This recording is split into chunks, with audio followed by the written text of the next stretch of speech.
안녕하세요. 자, 사회 시간입니다. 우리 지난 시간에는 민주주의는 선거로 말한다라는 것을 주제로 선거의 의미와 선거의 기능, 그리고 민주적인 선거가 되기 위한 네 가지의 원칙에 대한 수업을 했었죠.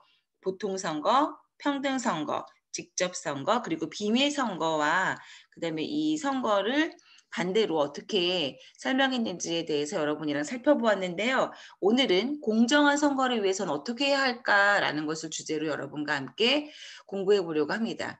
자, 지금 보이는 사진에서는 심판 역할을 하시는 분이 한 분 보이죠? 심판의 가장 중요한 생명이라고 말할 수 있는 것은 바로 공정성입니다. 심판이라고 한다면 공정하게 경기를 운영해야지만 그 판결에 당연히 사람들이 받아들이고 경기를 잘 진행해 나갈 수 있을 텐데요. 학급에서 반장회의를 선거를 할 때도, 그다음에 지역에서 지방자치의원이나 아니면 지방자치단체의 장, 혹은 국회의원, 아니면 한 나라의 대통령을 뽑을 때도 우리는 가장 중요하게 여기는 것이 바로 공정성입니다. 공정한 선거를 위해서 그럼 우리는 어떻게 해야 할까요? 자, 오늘은 공정한 선거를 위해 필요한 제도와 기관을 설명해 보도록 하겠습니다. 여기에 대해서요, 공정한 선거를 위해서 꼭 필요한 제도로서 여러분에게 선거구 법정주의라고 하는 것과 선거 공영제에 대한 설명을 할 거예요. 그리고 공정한 선거를 위해서 필요한 기관으로 우리나라의 중앙선거관리위원회에 대한 이야기를 같이 살펴보도록 하겠습니다. 첫 번째, 선거구 법정주의입니다. 자, 선생님이 한자로 써놨어요. 선거를 하기 위한, 이거는 대표자를 선출하는 걸 우리가 선거라고 이야기한다고 했죠. 대표자를 뽑기 위한 구역을 정하는 거예요. 그걸 선거구라고 이야기를 하고요. 이것을 무엇으로 정하냐면은 법으로서 정한다.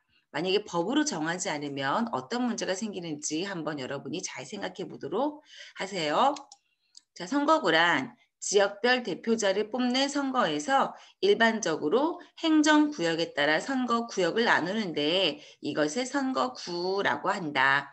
입니다. 여기서 말하는 행정구역은 뭐 경기도라든지 구리시 혹은 구리시 안에도 뭐 인창동이나 교문동이나 토평동이나 뭐 이렇게 지역이 나눠지겠죠. 혹은 교문동이라 하더라도 인창동이라 하더라도 인창 1동, 수택 2동, 뭐 교문 1동 뭐 이런 식으로 지역이 나눠질 거예요. 이런 것들을 잘 묶어서 하나의 대표를 뽑는 지역으로 묶어 놓았을 때 우리는 선거구라는 말을 사용을 하고 있습니다.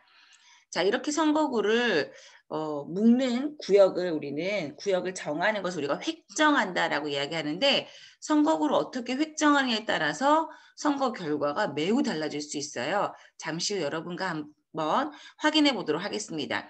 그렇기 때문에 선거구를 마음대로 획정하지 못하도록 반드시 특정 후보에게 유리하지 않게 공정한 선거를 위해서 선거구를 정할 때는 어떻게 정한다? 국회에서 정한 법률에 따라서 정하도록 하는 것을 우리가 뭐라고 얘기하냐면 선거구 법정주의라고 이야기를 하고 있습니다.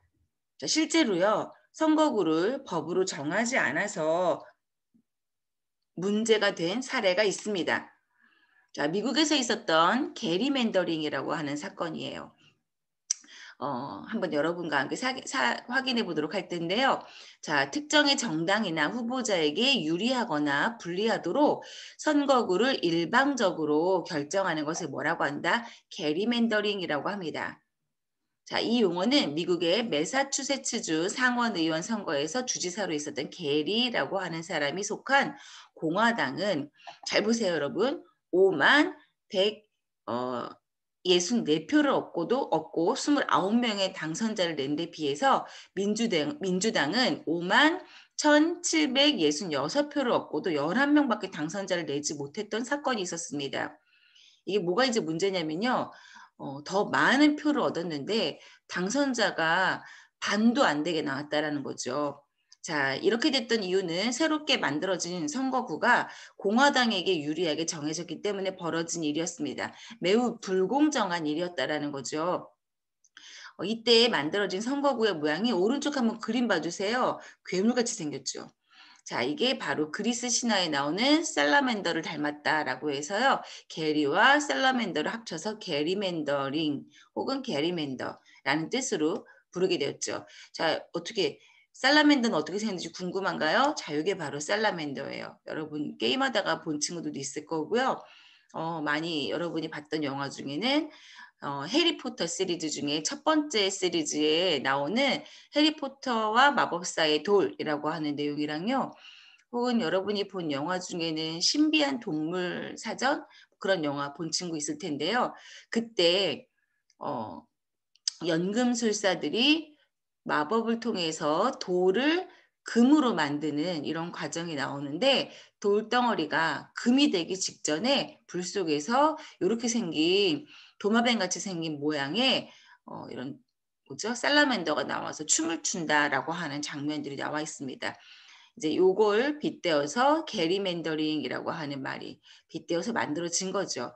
자, 이런 게리맨더링이 실제로 만약에 이루어진다면 선거하는데 굉장히 불공정하고 어려움이 있고 그 결과를 받아들이는 데는 매우 문제가 있을 거라고 생각이 듭니다. 실제로 한번 여러분과 게리맨더링이 뭔지 연습을 한번 해보도록 하겠습니다. 자, 땡땡씨는 선거구를 4개로 나누어서 4명의 국회의원을 선출할 예정입니다. 선거구를 나누는 방법, 우리 이걸 획정이라고 불렀죠. 어떻게 획정하느냐에 따라서 임의로 우리가 이제 정당의 이름을 빨간 당과 파란 당으로 한번 정해보도록 하겠습니다. 빨간 당과 파란 당의 국회의원 당선자 수는 어떻게 변화하는지 확인해 보도록 할게요. 자, 이게 바로 땡땡씨의 모습이에요. 땡땡시의 모습을 이렇게 총 20개의 구간으로 나눠봤는데요. 요 지역에 사는 사람들은 빨간 당을 지지한다고 임의로 가정하겠습니다. 그 다음에 요 지역에 사는 사람들은 파란 당을 지지한다고 임의로 가정하도록 할게요. 선거구를 4개로 나누어 봤습니다. 가로로 하나, 둘, 셋, 넷. 동일한 색깔로 바탕색이 칠해져 있는 곳이 하나의 선거구라고 여러분이 생각하면 좋을 것 같습니다. 첫 번째, 노란 색깔 선거구에서는요. 빨간 당이 3명, 파란 당이 2표를 얻었기 때문에요. 빨간 당 국회의원이 당선될 거예요. 그 다음에 두 번째 칸에서 이 두 번째 파란 색깔 표시된 선거구에서도 빨간 당이 하나, 둘, 셋, 4표를 얻어서 당선되겠죠. 반대로요. 세 번째 주황 색깔 구간에서는 파란 당 국회의원이 당선될 거고요. 마지막 연두색 선거구에서는 파란 당 의원이 당선돼서 총 빨간 당 의원 2명, 파란 당 의원 2명. 공평하게 당선되겠네요. 그런데 선거구를 한번 다르게 획정해 보도록 하겠습니다. 짜자잔. 자, 이렇게 선거구를 바꿔보았어요. 자, 색깔이 같은 구역이 하나의 선거구라고 여러분에게 아까 설명을 했었죠. 자, 노란색으로 만들어진 선거구에서는 빨간 당 국회의원이 당선될 거예요. 그 다음에 파란 색깔로 표시된 곳에서도 역시 마찬가지로 빨간 당 국회의원이 당선될 겁니다. 그 다음에 여기 주황 색깔로 표시된 지역에서도 어떤 국회의원이 당선되냐면 빨간 당이 훨씬 더 많죠. 3표니까. 빨간 당 국회의원이 당선될 거고요. 초록 색깔로 표시된 곳에서만 파란 당 국회의원이 당선될 거예요. 정리를 해보니까 빨간 당 3명, 파란 당 1명. 와우. 결과가 달라졌죠. 자, 이번에 또 한 번 다르게 지역을 획정해 보도록 하겠습니다. 자, 이번에는요. 노란 색깔로 표시된 지역이 약간 달라졌죠. 자, 다른 색깔도 모두 다 변했습니다. 노란색 지역에서는 누가 당선될까요, 여러분? 파란 당이 3표, 빨간 당이 2표니까 파란 당 국회의원이 당선되겠죠. 그 다음에 위에 자 파란 색깔로 표시된 지역에서도 파란 당, 파란 당, 파란 당, 빨간 당, 빨간 당. 파란 당이 당선되겠네요. 그 다음에 여기 주황색으로 표시된 지역에서 자, 주황색으로 표시된 지역에서는 빨간 당, 빨간 당, 빨간 당, 빨간 당. 그 다음에 파란 당, 빨간 당이 당선될 거고요. 마지막으로 초록색으로 표시된 지역에 자, 파란 당, 파란 당, 빨간 당, 빨간 당, 파란 당. 파란 당이 당선됩니다. 그래서 결과적으로 빨간 당이 1명, 파란 당이 3명의 국회의원을 배출하게 되는 거죠. 자, 지금 본 것처럼요. 빨간 당과 파란 당의 국회의원이 동수가 나올 수도 있고 일방적으로 빨간 당에게 유리할 수도 있고 파란 당에게 유리할 수도 있습니다. 따라서 선거구를 나누는 방법에 따라서 당선자 수는요, 엄청난 차이를 가지고 오게 되는 거죠. 이걸 우리는 게리맨더링이라고 이야기를 합니다. 자, 이런 식으로 특정 당에게 유리하게 만들어지는 것, 그 다음에 모양을 이상하게 변형시켜 가면서까지 이 유리한 당을 만들게 하는 것을 우리 게리맨더링이라고 이야기하고요. 이런 것들을 막기 위해서 반드시 어디에서 국회에서 법률로 선거구를 정하도록 하고 있습니다. 자, 이번에는 두 번째 공정한 선거를 위해서 만들어진 제도입니다. 선거 공영제라고 하는 제도예요. 이것은 공정하게 선거를 경영하기 위해서, 공정하게 선거를 운영하기 위해서 누가 개입해서 선거운동을 관리하는 거냐면요. 국가가 개입해서 관리한다는 뜻입니다. 자, 여기에는 두 가지 의미를 갖고 있는데요. 하나는 선거 관리를 국가가 공정하게 경영한다, 운영한다라는 의미가 하나 있고 또 하나는 선거 비용을 국가가 공정하게 운영한다라고 하는 의미를 가지고 있습니다. 하나씩 살펴보겠습니다. 자, 이걸 하기 위해서 필요한 기관이 바로 선거관리위원회인데요. 독립적이고 그다음에 아주 그 공정하게 운영하기 위해 독립적인 그런 어떤 성격을 보장받는 그런 기관으로 선거관리위원회를 만들어서 선거의 전 과정을 중립적으로 관리하도록 합니다. 특정 당에게 유리하면 안 되겠죠. 그 다음에 특정 후보에게 유리해서도 안 될 거고요. 그다음에 두 번째, 후보자 간 선거 운동의 기회를 균등하게 보장해주고 있습니다. 그렇다면 기회를 균등하게 보장해주기 위해서는요, 선거 운동을 할 때 들어가는 비용도 만만치 않을 텐데, 자, 거기에 대해서 어떤 생각을 가지고 있어야 될까요? 자, 여기에 대해서도 분명히 비용적인 지원이 필요하겠죠. 그래서 국가와 지방자치단체가 선거 운동 비용에 전체는 아니고요. 일부를 부담하고 있습니다. 자, 그럼 여기서 질문. 돈이 없어도 선거에 출마할 수 있을까요? 있습니다. 후보자가 법에 정해진 범위 안에서 선거운동 비용을 지출하면 법에 정해진 범위보다 많이 지출하면 안 되겠죠. 선거가 끝난 후에 국가가 비용을 돌려줍니다. 자, 유효 득표수의 10% 이상, 유효 득표수라고 하는 거는 이제 기권이라든지 이런 표를 제외하고 정확하게 기표가 된 표를 이야기하는데요. 전체 유효 득표수의 10% 이상을 얻은 후보자에게는 법적으로 정해진 범위 안에서 비용의 50%를 돌려주고 15% 이상을 얻은 후보자는 비용의 100%를 돌려줍니다. 자, 만약에 10% 이상을 얻지 못했다. 그러면 전혀 돌려받을 수가 없습니다.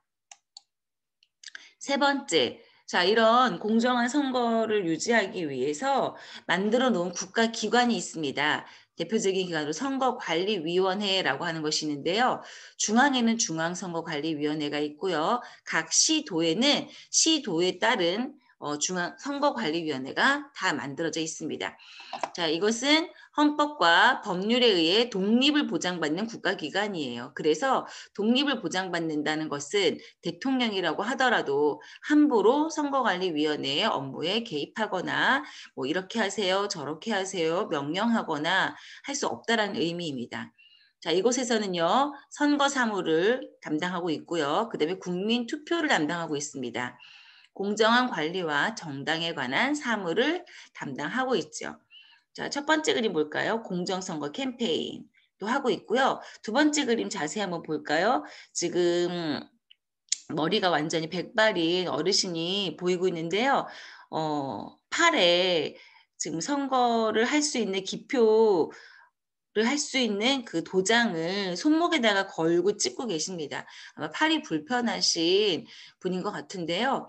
불편한 분이라 하더라도 반드시 본인이 직접 선거를 할 수 있는 그런 제도적으로 이런 장치들을 마련하고 보완하고 있는 거죠. 그 다음에 휠체어를 타신 분들도 기표하는데 불편함이 없도록 기표소를 이렇게 마련하고 있고요. 지금 보다시피 장애인을 위한 기표소, 그 다음에 기표 용구를 설치하여 누구나 선거할 수 있도록 하는 업무를 맡고 있습니다. 그리고 후보자의 등록을 관리한다. 선거의 전 과정, 등록부터 마지막에 이제 선거의 당선자를 계산하는 것까지 전 과정을 맡아서 공정하게 관리하는 업무를 하고 있는 곳이 바로 중앙선거관리위원회의 역할입니다. 교과서 189페이지. 그렇다면 마지막으로 오늘 공정한 선거를 위해 필요한 제도와 기관을 정리해 보도록 하겠습니다. 자, 가입니다. A 후보자는 선거운동 기간에 한 단체에 김치 냉장고와 온풍기 등 250만 원 상당의 물품을 기부했다. 물론 기부하는 거 좋은 일이죠. 그렇지만 선거 운동 기간에 했다라고 하는 것은요. 네.